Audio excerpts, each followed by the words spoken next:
నేను రాహుల్ గాంధీ కలిసి వచ్చిన తర్వాత ఆయన నాకు ఇచ్చిన సమయం నాకు తెలిసి బహుశా తెలంగాణ రాష్ట్రంలో ఎవరికి కూడా అంతసేపు ఇచ్చిండు. ఎన్నో ఏళ్ళ తర్వాత కలిసినా సరే చాలాసేపు పార్టీ గురించి కానీ ప్రభుత్వ పనితీరు కానీ కుటుంబం గురించి నేపథ్యం గురించి కానీ కూడా అడిగి రాబోయే రోజుల్లో ఏ విధంగా చేస్తే బాగుంటుందని చెప్పి నన్ను సలహాలు కూడా అడిగింది. సో రాహుల్ గాంధీ అనే వ్యక్తి ఆయన ఆలోచన విధానం ఆయన ఎంత ఎమోషనల్ ఫ్యామిలీ వాల్యూస్ ఉన్న మనిషి అంటే ఆ కుటుంబ నేపథ్యం కూడా అడిగి తెలుసుకున్నాం. అంటే ఎంత మంచి హృదయం ఉన్న నేత అంటే రాహుల్ గాంధీ అంత మంచి మనిషి. అటువంటి మంచి కలిసి వచ్చిన తర్వాత కూడా నేను ఎక్కడ కూడా మాట్లాడలేదు. మీడియాలో ఫస్ట్ టైం మాట్లాడుతున్నాను.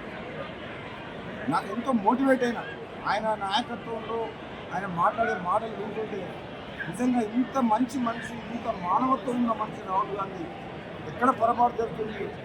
రాహుల్ గాంధీ ప్రధానమంత్రి కావాలి, దేశానికి అవసరం ఆయన సేవలు అని అనిపించింది. నిజంగా అంత మంచి మనిషి రాహుల్ గాంధీ.